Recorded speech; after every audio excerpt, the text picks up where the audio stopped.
Hi everyone. So, welcome to Vocalise, our event for the evening. It's just going to be a discussion between myself and our three panelists about COVID-19 and how it's affected the music industry. So I think we should start by introducing ourselves. I guess I'll go first. My name is Kels Brooks. I am a Spirit Studios graduate. I'm also a live sound engineer, a studio engineer, and a music producer. And I'm here in Spirit Studios in the C24 studio. Holly, do you want to go next? Yeah, so I'm Holly. Oh, my artist name is Iora. I'm also here in Spirit Studios in S6. As an artist, I say I make kind of alternative electronica with influences of like folk, pop, kind of synth pop. As you can see, I'm always kind of straddling a few genres. And then I'm a tutor here on the evening courses for electronic music. And then just do a few other things, basically creating music wherever I can, wherever possible, really. And that's me. Thank you. Jenny, do you want to introduce yourself? Yeah. Hi, I'm Jenny Balcraig. I work for the music tech company Vochlea as social media manager. I also work as a music producer under the moniker Rooks and as a core staff member for the studio talent network 2% Rising. And I am co-chairing this panel with Kels. Thank you. And Lena, do you want to just introduce yourself? Yeah, absolutely. I love the long list of professions that we have, and I'm going to add to that. So my name is Lena, and I produce under the name LNA. I'm an artist, music producer, engineer, as well as educator. So I work as an artist under the name LNA. I do very like a Scandinavian, Nordic, electronic music. I'm not really sure, something like that. And I run a YouTube channel called LNA Does Audio Stuff. And I have an organization. I'm a co-founder of an organization called Equalize Music Production, where we teach music production for women and non-binary people, as well as trying to equalize the whole music industry one by one. So I think that summarizes me. Thank you. So just want to take a moment to thank Vochlea and Jenny and the rest of the team for kind of co-hosting this event with us. So I'm going to kick it off with a question. So isolation has been a massive part of our lives at the moment with the pandemic. How has this affected your creativity? Lena, do you want to start that one? Yeah, I think my creativity. So when this all started, like what is it, March, April, something like that. I think for creativity, it really it was quite a breaking point for me. I quit my lecturer job at Leeds College of Music, or currently Leeds Conservatoire, and decided to go full time. So it was kind of like weird moment for me, because I was like, okay, well, I might as well go full with it. So then I'm definitely doing more music. Like in the last half a year, I definitely worked more of my own sounds and own music, because I mostly teach. So I feel like it's kind of broken the point where I want to concentrate more to my artistry than just teaching artistry. So like I want to practice what I preach, basically. And I think the isolation and I think that's like, it's almost like a moment to be able to be selfish in that way. Maybe it's spark that kind of side of me creatively. Yeah, definitely. I think that's something I definitely relate to, of like having more time for creativity as well. I think when you kind of have nothing else to do, it's it's quite easy to just sit there and be creative, which is nice. It's a nice break from constantly feeling the pressure of like creating new stuff all the time. Holly, do you have anything to kind of add to that? Yeah, I would say similar. Like I did actually find it quite a creative time. I know other people, obviously, because when you're moving about, you do get a lot of inspiration from places, and I I did feel that some days, like all the little bits, maybe when you're on the bus listening to things or you see something that used to inspire you, but I managed to actually just feel quite creative anyway. That I was quite felt like, yeah, I'm actually making stuff and I'm actually enjoying making it, and it's come maybe it was actually giving it space for stuff that I'd thought of in the past that I'd never really made the time to like actually, right, let's put this into a tune, let's make this into a tune. So that was quite good thing about it, and we're definitely looking at the positives of it, because I did miss a lot of going into studios and seeing people, but then the other side again was, because I wasn't going to those spaces, I definitely made my home setup better so that I could just really just be in it and make stuff. So that was a positive as well. So yeah, it was okay. It was good. Yeah, I definitely relate to, like, I've had to refrain myself from buying any more home audio equipment. Yeah. My bank account cannot take any more. But yeah, I definitely think like home studios are like up and coming now. I mean, they have been for a while, but I definitely think I've seen so many more people having their own little setups at home. And I think it's kind of inspired, you know, people who maybe didn't traditionally make music. You know, I didn't tend to make music for myself. I do a lot of commercial projects, but I actually have started just like making music to enjoy making music, and that's something that is quite nice. That's new. That's come out of lockdown. But yeah, Jenny, do you want to add your thoughts? Yeah, I definitely relate to a lot of what everybody's saying. It's been an interesting one for me because in a weird kind of way, I sort of have joked with friends that it's almost like I was ready for this when it happened, in terms of the pandemic, because I had just moved to a new space and I was setting up a home studio here, and I was planning to go even more freelance with what I was doing. So when lockdown started, I had everything here, and it was like just a bizarrely happy coincidence just on purely on that front. You know, not wanting to undermine anybody's experience, because pandemic I know has been like awful for a lot of people, and so I think in a weird kind of way the changes, how it impacted in terms of isolation, my creative flow didn't actually emerge for some time. And it wasn't really until I realized that I didn't have the choice to go anywhere that it really started to become apparent that I was going to have to completely reframe how and where I drew my motivation, because I'm actually an avid traveler. I write most of my music when I'm traveling, and I did not have that choice. So I was already developing a YouTube series around writing an album within a set amount of time. So I already had that rolling. So I just sunk all my time and energy into that, and also reorientated myself more towards music production, because that's something I could do where I was, and kind of sunk myself back into the world of audio and music tech, and I'd sort of been taking like a little, almost like a busman's holiday from music tech for a while, because I'd been working more as an artist since I used to work for Vochlea before I worked for Vochlea, and so I finished, as I released a record in November, I finished working for Vochlea. So, but I didn't have the option of being an artist anymore in the same way. So I ended up circling back and finding Vochlea and finding what they were doing. And it's been lovely actually to kind of reinsert myself into a company and into a team where my creativity is encouraged and celebrated. And music tech companies are usually pretty great for that, because they're very focused on innovation.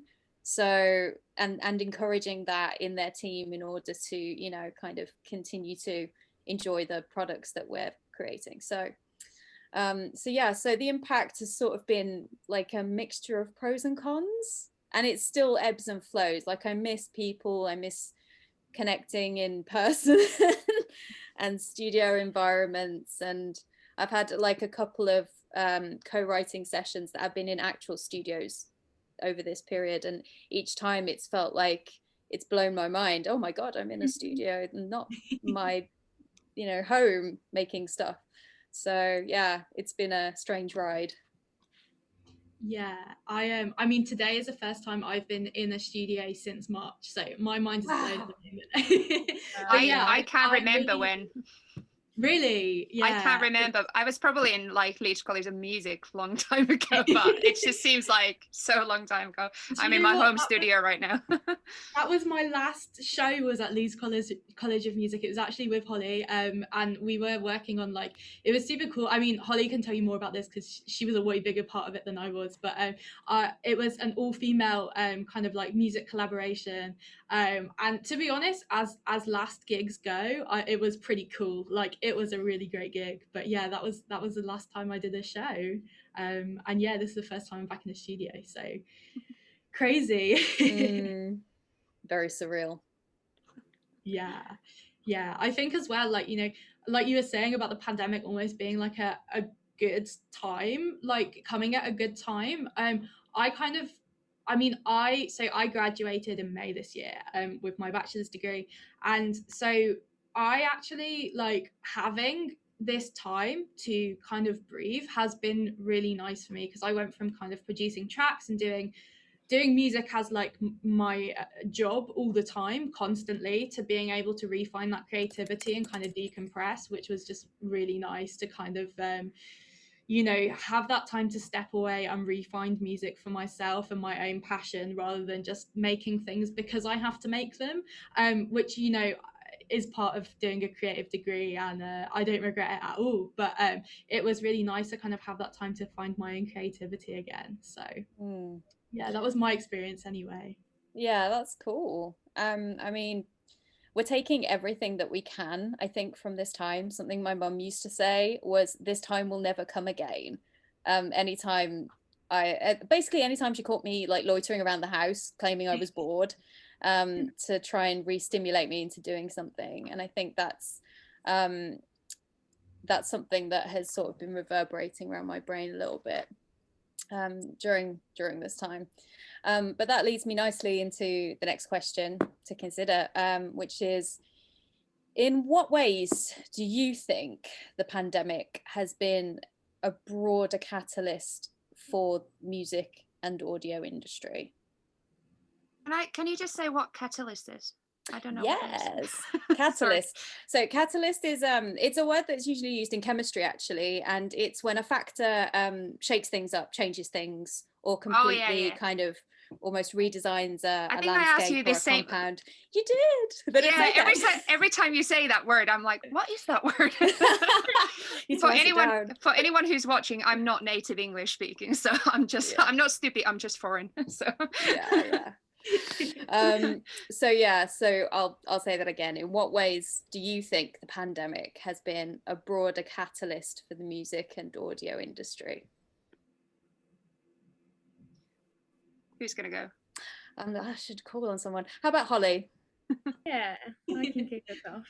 I was thinking about this one, and I think it just is. I feel like we were kind of at a stage where we needed to kind of reconnect to our roots anyway as an industry. Like, I don't know about you, but I felt like it has become quite disjointed. And there's like extreme commercial stuff, and then there's also like the really grassroots side of it. And obviously, like the night, I was talking to a DJ about this actually recently, and just talking about the nightlife stuff, and is it looking after really all of the artists and people that are involved, obviously, like to put it all together. So I think it's maybe just kind of shone a bit of a light on that, and maybe that we do need to kind of look after each other a bit more. And I mean, it's going to have to come from us, because at the moment it's not really coming from above. So I just think that's been quite an interesting realization for me anyway, and that actually people are more human. I think I mentioned this when we were talking before, but like I've been able to reach out to people that in past times might not have made the time for like an upcoming artist, but have actually been quite open just to answer questions and like have a Zoom coffee or something. So in that way, it's kind of brought everyone down to earth a little bit, I think. That's really interesting. What about you, Lena? I kind of agree with Holly with that. a lot, just because from my own experience, like, so Equalize Music Production as a company, we're now official company since 1 week, community interest company. So as a very young organization and company, like teaching especially women and non-binary people music production, it's been very interesting to see how many people are wanting to learn and wanting to maybe like give the time that they kind of always wanted to learn music production, learn how to use Ableton Live, learn how to mix, you know, but they never had the time before, and or they never thought that they could actually do it, or that they would not have time during, because of kids, because of work, because of so many reasons. But it's almost like taking away the excuses from so many. So it's like you don't have any excuse of why you could not come and learn something that you always wanted to learn. And I agree that there's a certain like a sense of community, and especially like working with so many women in the industry, I see this almost like a movement happening where, like, I got to know Jenny because of 2% Rising, and then Jenny works with Vochlea. Vochlea wanted to work with me for YouTube, and then we're like, oh, so like there's just so many, but it's very easy as well because of Zoom and because of this online communication. And I feel like these kind of connections could have totally happened because we would have gone to Synthfest or BBC Introducing or like all these events that we would go anyway. But I feel like it goes faster, like the pace of networking or meeting people or learning things or introducing people to each other, like it happens faster in the music industry. And I think that's been really cool in a way, is that I feel like I don't know, and the whole grassroots situation. So you were, Holly, saying about that is that maybe because people are wanting to learn more, I see more people being maybe not afraid of posting their music, or maybe there is this kind of grassroots movement that is becoming bigger because people are not that, like, everybody's doing it. So maybe you don't need to make the hit song. Maybe maybe it's enough for you to create. And I find that's been really interesting, not only in the Equalize music production, like with our courses, but also in my YouTube comments, like the way that people like comment on stuff that they want to learn, or, you know, I think that's been all the Facebook communities. So yeah. Very interesting. So there's such an emphasis on learning that doesn't feel like it probably would have taken place otherwise. And I completely agree. I know so many people who are in positions where they're studying now, and they would never have considered studying before. I've actually gone back into study, and I wasn't planning to go back to university at all. So what about you, Kels? I actually think that point about studying is I am in the same position. So I actually was, after my degree, was planning on just going, like, I had a whole stint of festivals booked. My plan was to just kind of go out into industry, do my time in the live music industry, and then leave and do a master's degree. But actually, the way things have worked out, I'm actually doing the master's degree now, because it seemed like pointless to wait a year doing nothing. So I thought, well, I might as well get it out of the way, and then it's kind of already there. So it's one of those things that now, whatever I do in the future, I already have that qualification. So I guess that's nice. It's kind of like rearranged my plans a little bit, but, you know, I still get to do everything that I want to do.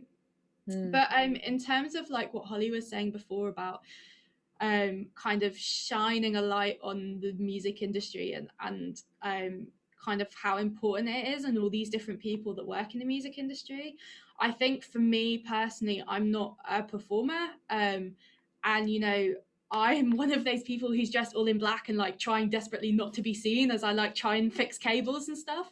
And the only time you know that I'm there is when I'm doing a bad job. So it's one of those things of like, it's so weird to see all these people forming this community and realizing that we are here and we make the music industry go round, basically.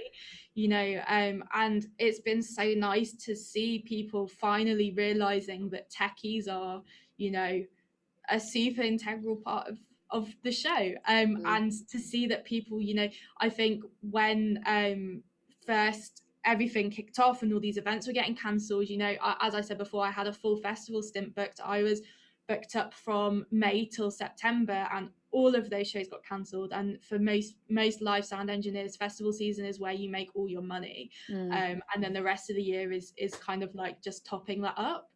And people were saying, you know, oh, well, why are people in the music industry complaining? They're all rich anyway. And it's like, I am not.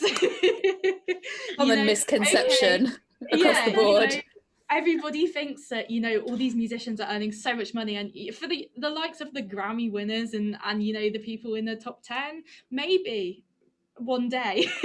But actually most people are not earning money, especially in this age of like digital streaming where Spotify are paying like 0.00001 pence per song or something. I feel like, you know, the music industry, the people at the very top are very rich, but most people are not, and it has been difficult for us to survive. And it's nice to see these people coming together and saying, do you know what, we deserve more, we deserve unionization, we deserve to be looked after, we are just as important as the person standing on stage. And I think that is something that will stay with the industry for a long time after this pandemic.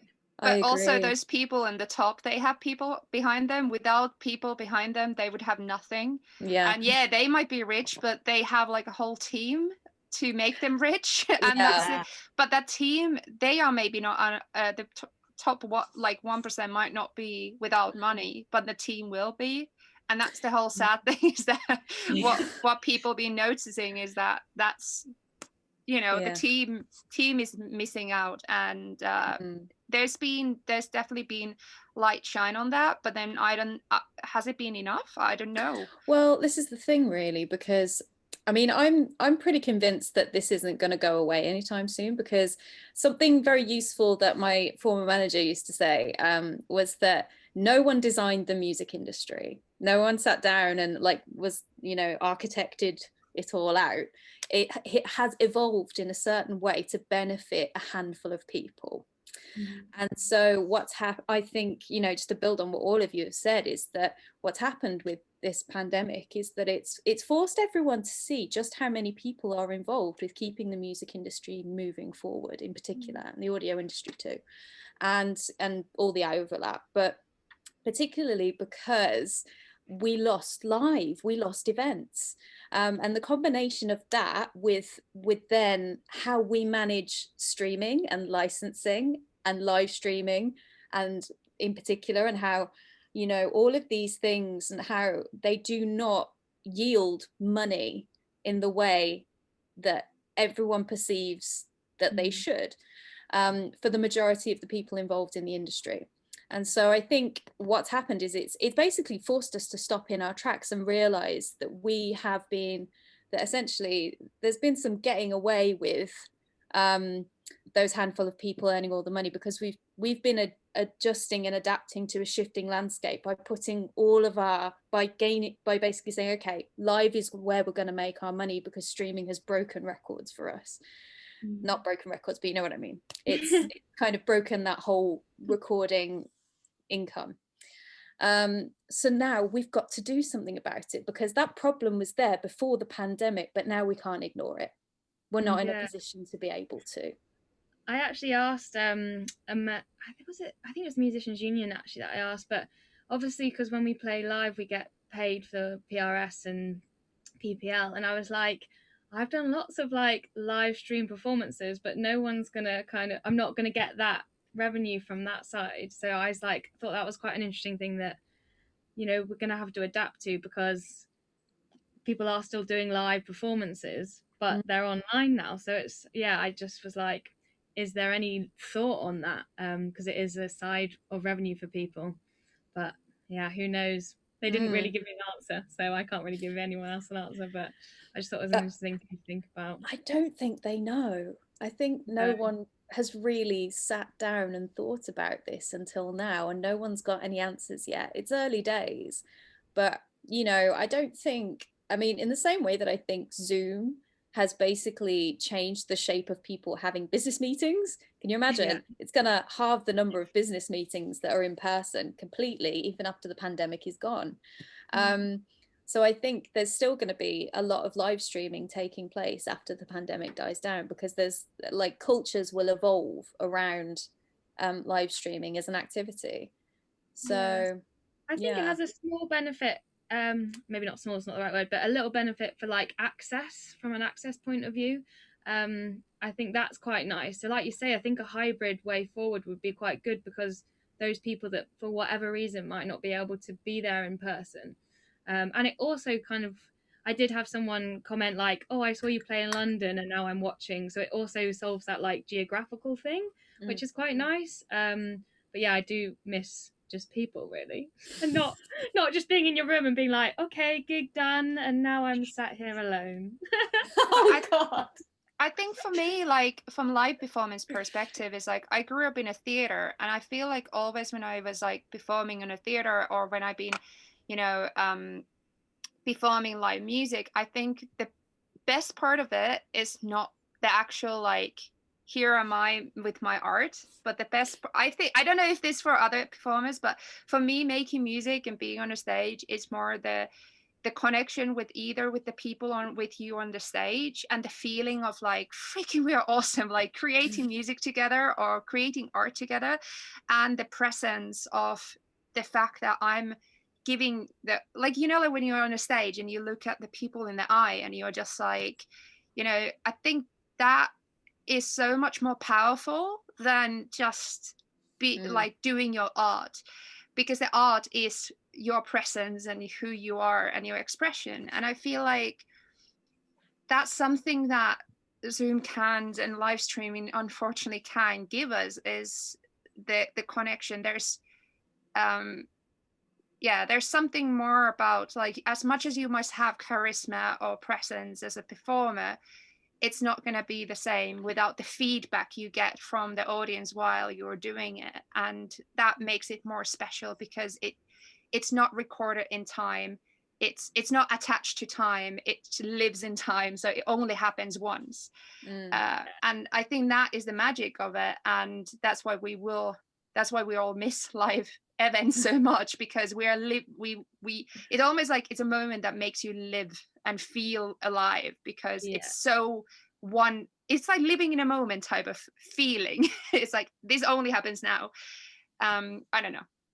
Yeah, no, I totally agree 100%. It is that like human connection. No, you go. That was it.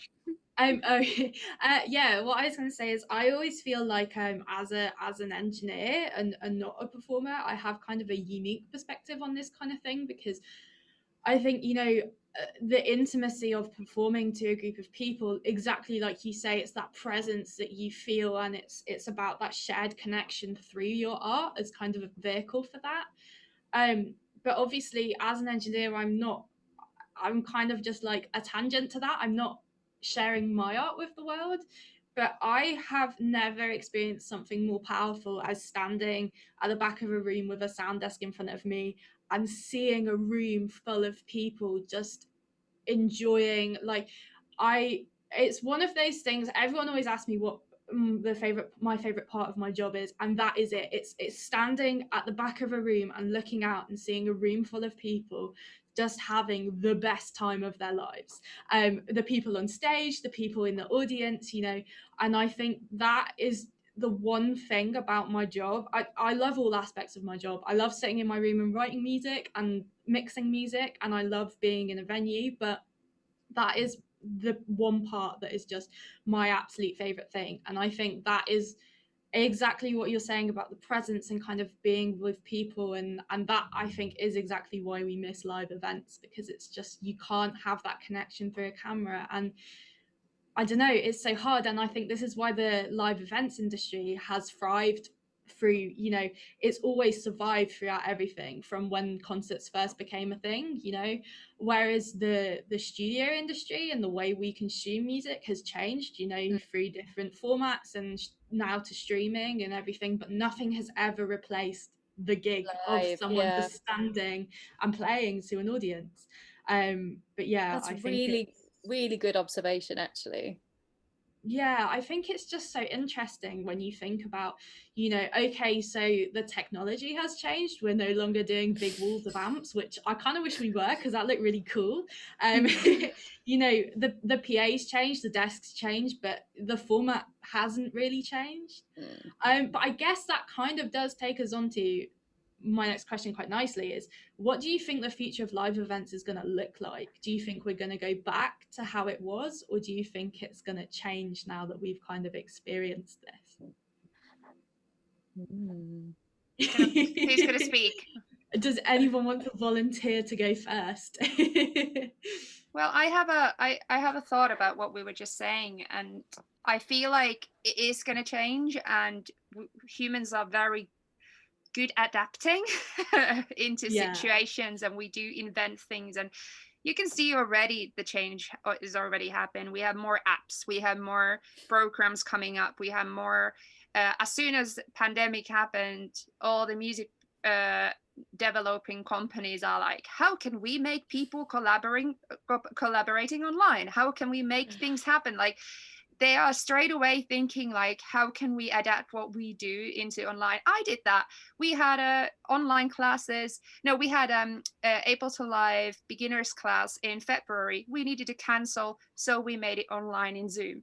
And from now on, we've been only teaching in Zoom, and we will continue teaching Zoom, even though we will, of course, hopefully start face-to-face teaching at one point as well.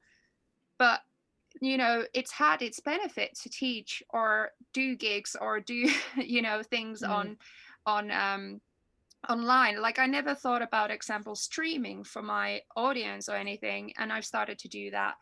But that is connecting me to those people completely in a new way. But that adapting thing.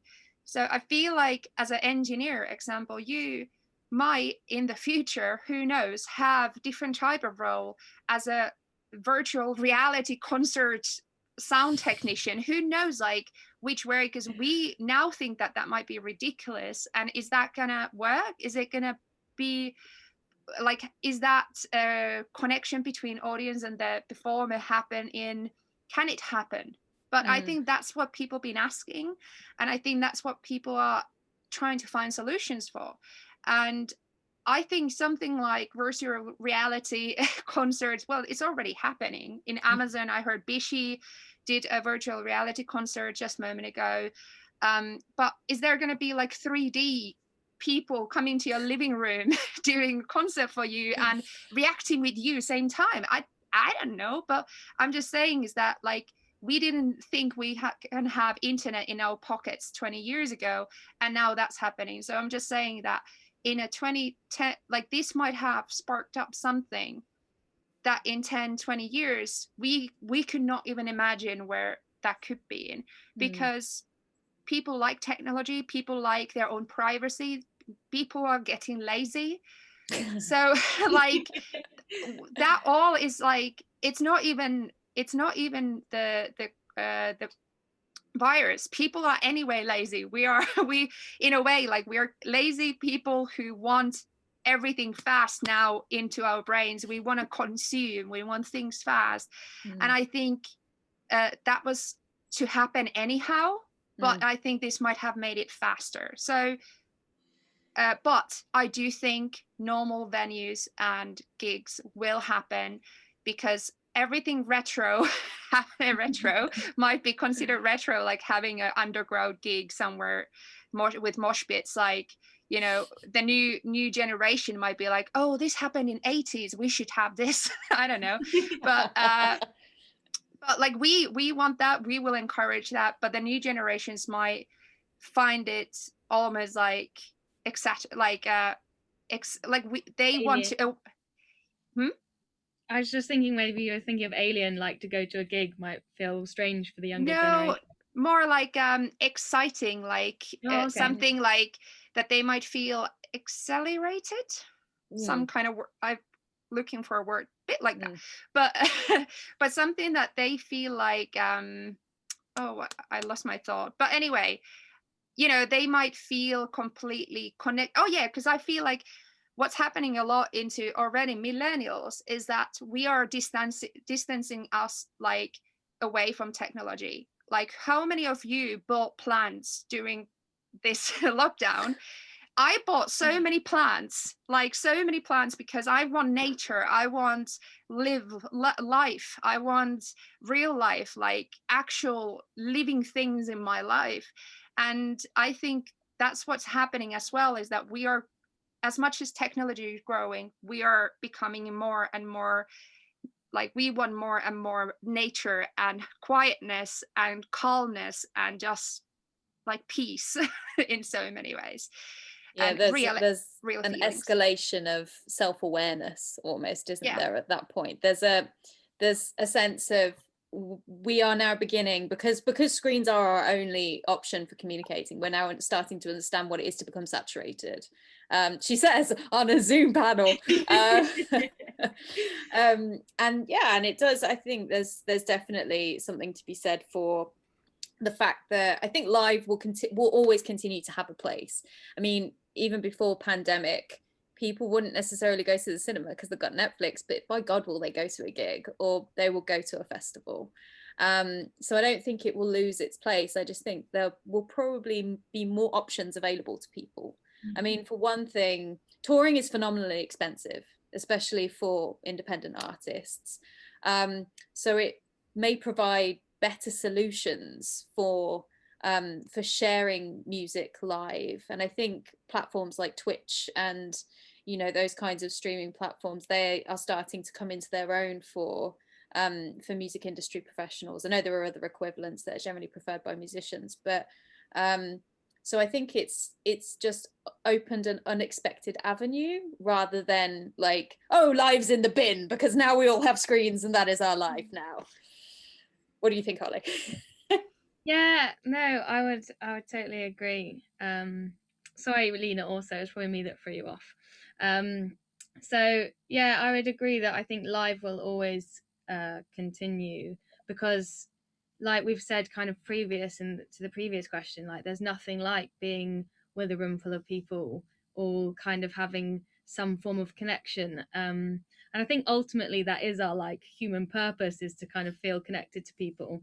But obviously we now do it through whatever way we can, which is, like Jenny was saying, through Zoom and stuff. And I think it will be like a positive thing again, that there will just be more ways of doing it. And like touring, especially like for smaller artists, it's impossibly expensive. And also, will our planet afford for everyone to keep traveling all over the world? We don't know as well. So there's also that kind of aspect, that it could have a good environmental benefit.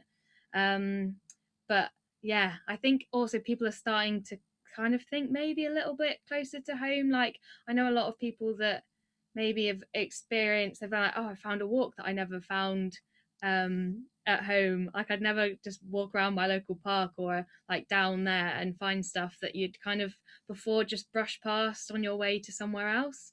So I think there is that like need for connection to either like live things like plants and stuff. I've definitely bought way too many plants. Or just a connection to other people as well, and actually being more where we show our plants. Oh, so good. Oh yeah. Oh no, I've got plant envy. And mine are all at home. I mean, it would be weird if I brought them with me. Yeah, a bit. but is it going to that direction that we're starting to carry like living things with us because we just need it so much? Yeah, no, it is weird. And I now do this weird dance when I see my friends from a distance, because I can't hug them. And I am a hugger, and I know some people that are like, love it, the fact we don't have to hug anymore. But I end up just like weirdly jigging because I don't know what to do. I'm like, I do that too. Yeah. And you're like, oh, like a farmer's jig with the elbows. Yeah. Like, sorry, but yeah, I think there'll always be a thing for live, and hopefully people will support local venues as well. Whenever we can, because that's the thing when we go to social distance gigs, which I actually went to a socially distanced B&B night. It was 5 until 10. It was fabulous, but it was, it's those bigger places that can afford to do that, and maybe in a small venue you're gonna be able to get 6 people in there or so, and that makes, is anyone then going to be making any money from that at all? So I think that's going to be an issue that comes up as well. Yeah, I think, the venue that I usually work in, I'm sure they won't mind me giving them a shout out, but it's Matt and Fred's in Northern Quarter in Manchester. It is honestly one of my favourite places in the entire world. But they did have to close down over lockdown, obviously, and they almost made it back. And then literally 2 days after they announced that they were opening, we went into lockdown too. So that was so soul destroying. But they kind of had that exact same situation of like, how do we make it viable to open when we can only fit 25 people in? Like, how do you do that? And I think that is this I guess the bigger venues have this advantage because they still have a kind of like minimum viable product, even if they're only at 25% capacity. And they still have enough money to make money off, not as much money as they would make at full capacity, but and they have the staff, they have the connections, they can afford to put people on furlough and all of this kind of stuff. And I do just think, I'm living in Manchester. I've lived in Manchester for the majority of my life. I am absolutely spoiled by the music scene that we have here because it's amazing.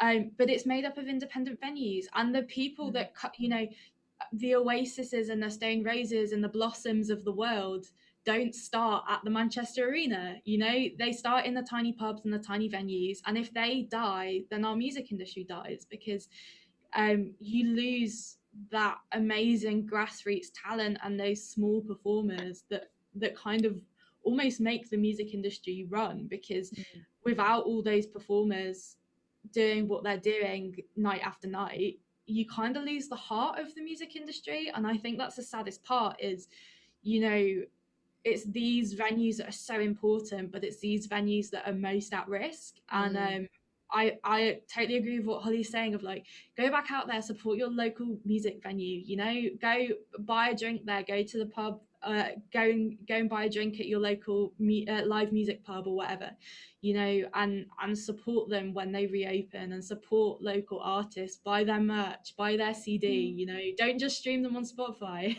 No.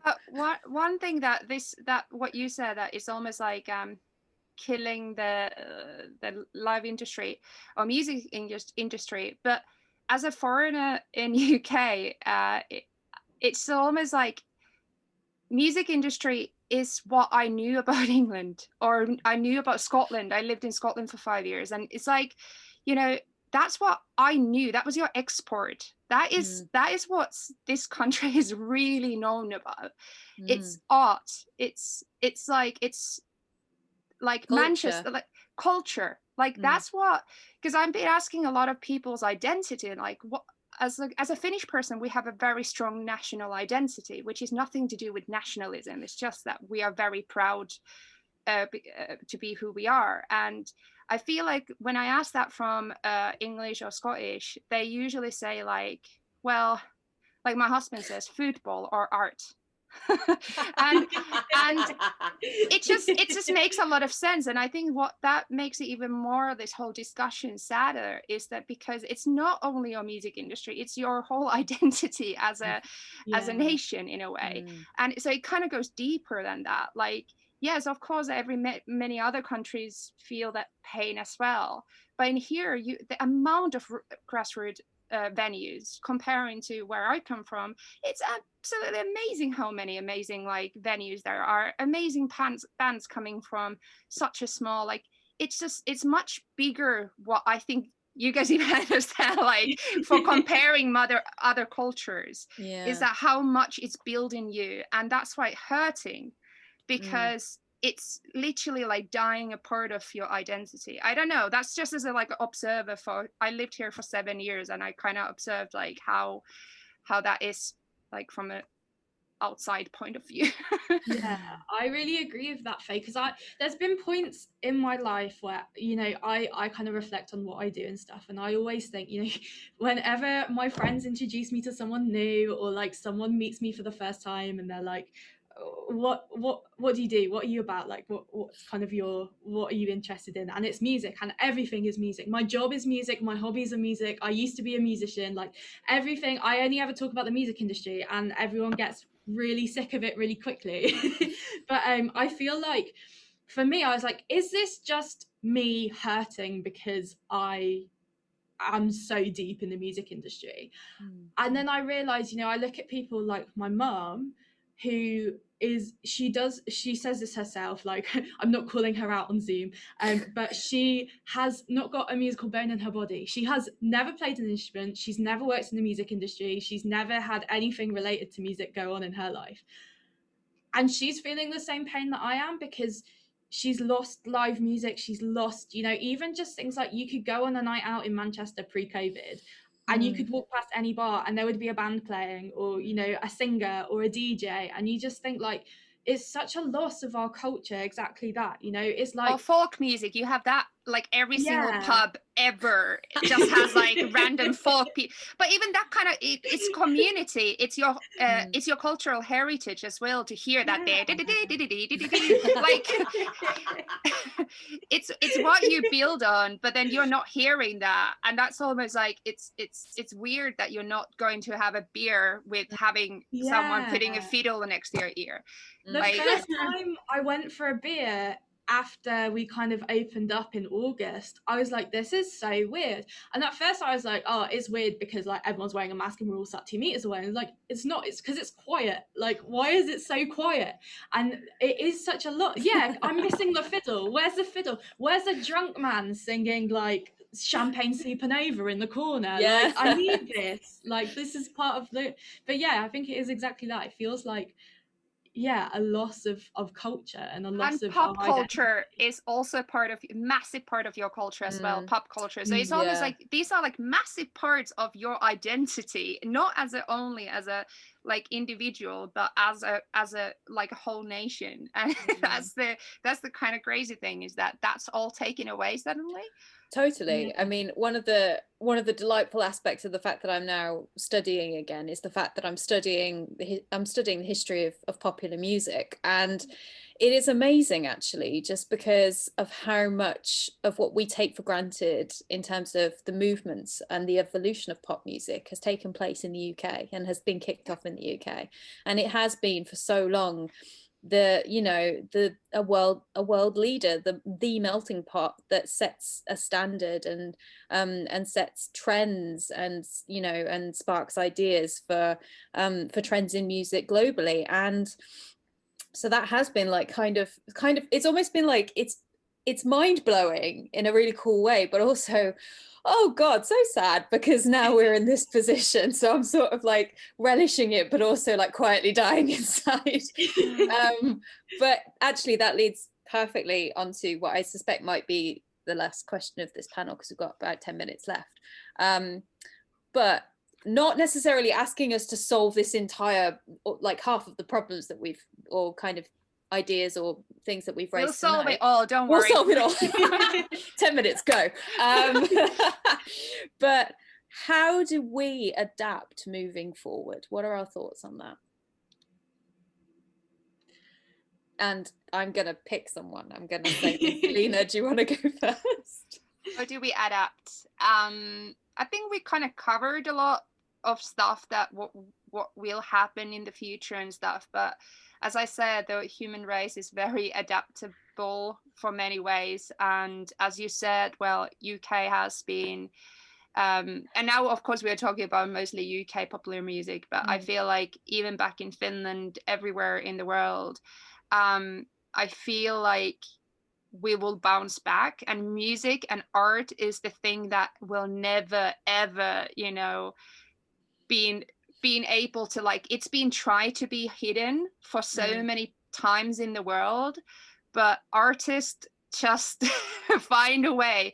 Like my husband is an antique dealer, and he finds trench art, which is soldiers making art out of bullet shells in the trenches. And that kind of is what I'm trying to say, is that it's a bit like that, is that when you are in a trench, is that called trench? Yeah. Trench, yeah.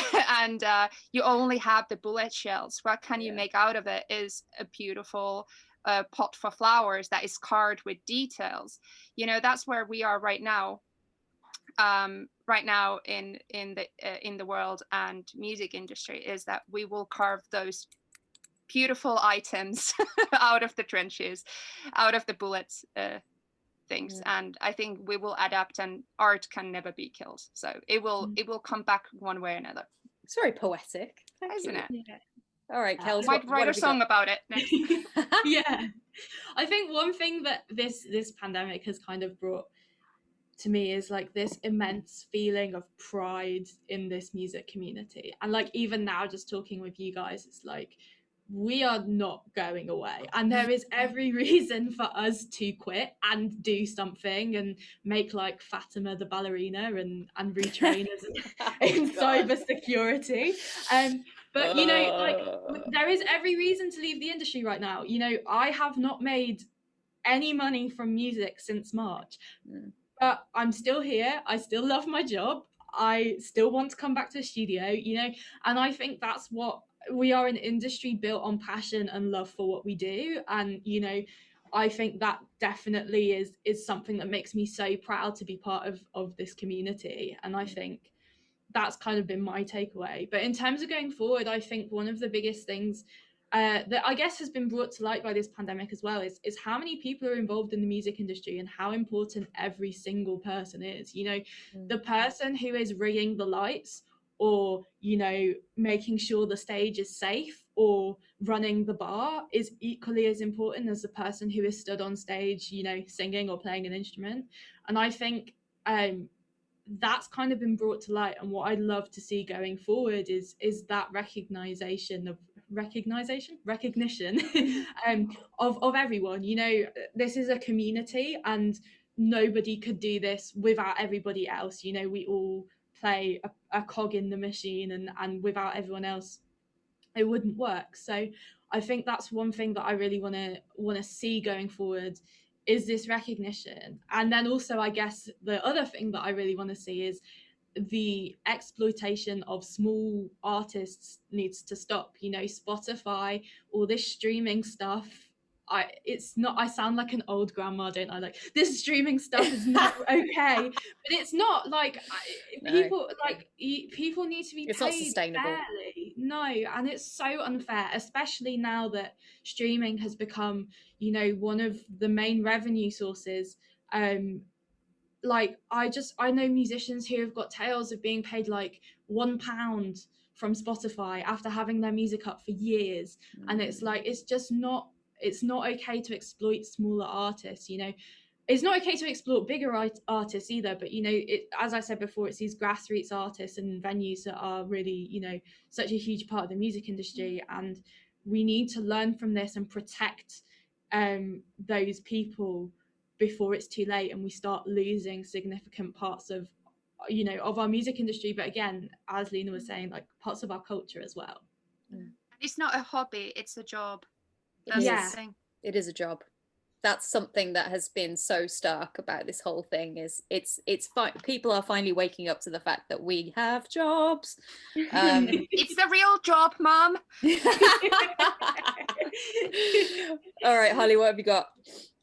Yeah, I really liked what you guys were saying, and totally relates to a lot of it. Like, I think it's one, even as we discussed at the start, like it is actually kind of like a human need. Like, even you say in the darkest of places, people will create or fight, or, you know, and that's actually what we do take for granted, or, you know, we don't get enough recognition as a industry, that it's not just all of us having a great time. It's like people do actually need it and appreciate it. And yeah, we do have a good time most of the time, but it's also really important to us as a society and as a culture.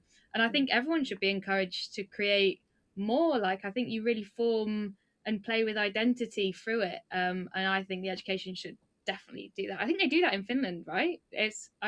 I've really been looking into like the Finnish education, because it's so much better in my opinion than ours, that we're told to kind of lose that creative, inquisitive, curious part of ourselves. We're taught instead afraid of getting things wrong, and actually we need to celebrate being brave enough to try things and play. So that I really think. And then the other thing was, like, a lot of, as we were speaking about, like the cultures and shifts, they were often started as kind of underground movements. So I think, maybe we were never actually invited to the party anyway, and we'll continue to be on the outskirts and we'll keep going.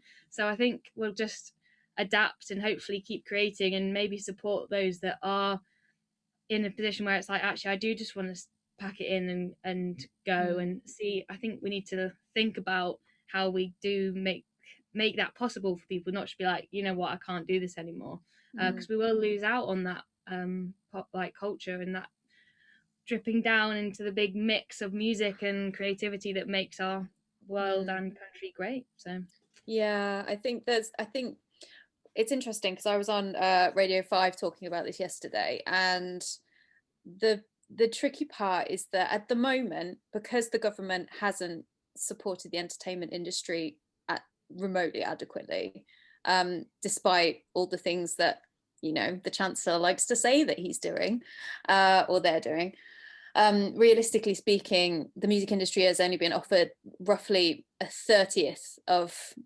financial support of what it brings in an average year, and that's ridiculous. And I know, because I did the math several times before I came up with that, and I was like, yep, it's definitely about a 30th of, like, less than 4% of what we give every year to the economy. And so realistically speaking, because of that lack of support, we are going to lose a lot of people. And it sucks. But the interesting conclusion that I keep coming to is, as much as we are looking forward to, for example, live coming back into our lives, sorry for the absolutely terrible pun, but we have to accept that we cannot, this is going to stick around for a while. We're looking probably at least, most likely, a year, if not more. And we need to allow ourselves the possibility that this is a part of all of our journeys, and we have to accept that, and we have to say, okay, it's not going to look the same. We're going to get some stuff back, but realistically we can't go back, because the world will have changed.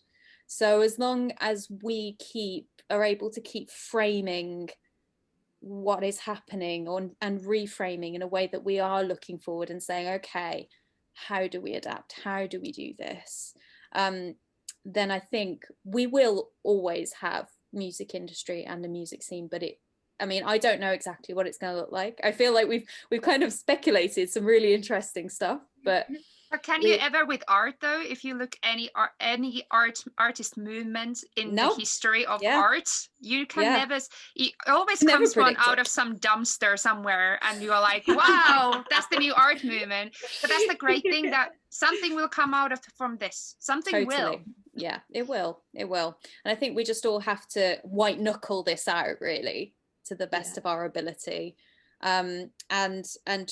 and trust each other and trust the communities that have been developing. And I've also witnessed a lot of incredible community, and the fact that 2% Rising, the network where Lena and I met, was co-founded by myself and mastering engineer Katie Tavini, and it was a coincidence that we started it a few weeks before lockdown. We didn't plan it that way, but it has blossomed, and we've got over 300 members now, and that has happened because we were all stuck inside and we needed something. And so that's where it ended up blossoming. So, we have to trust, I think, the communities and the collaborations and the connections that we're building now, that together we are going to make a better industry when this pandemic does subside. And that's my TED talk. Yeah, I think, that is such a really nice note to end on, and I think it is the sentiment of, no matter what gets thrown at us during this time, we are not disappearing. We may leave temporarily, but we will come back. And I think, you know, one thing that I have got from everybody that I know in the music industry that I've spoken to in the past kind of 8 months has said, like, when we come back, it's gonna be good. And I think, you know, that's so true. It's gonna be better than ever. People will be more grateful as well. They'll be like, yeah. I'm going to be at gigs every single night of the week. I'm going to be turning up to work when I'm not on shift. I just want to be there and see it. But yeah, I think, you know, that's probably a good note to end on. I'm conscious that we have used our entire hour. It's gone so quickly. But thank you so much for joining us. Thank you so much to the panelists who've given us some incredible opinions, and it's so great to have your thoughts on the music industry. Thank you to Jenny as well for being my co-host. It's been great to have you. Well, thank you for being the host. Yes, thank you. And to Spirit Studios for having us. Yes. Yeah, so and thank you to Vochlea as well for being part of this. So yeah, like, thank you everyone for joining us. I think on that note we will end. But yeah, hopefully see you soon, and maybe in person eventually. Hopefully at a gig. Maybe we'll all get to a gig one day. Awesome. Well, great to see you. I'm gonna just slide over to turn this off. But yeah, goodbye. Goodbye from Spirit Studios.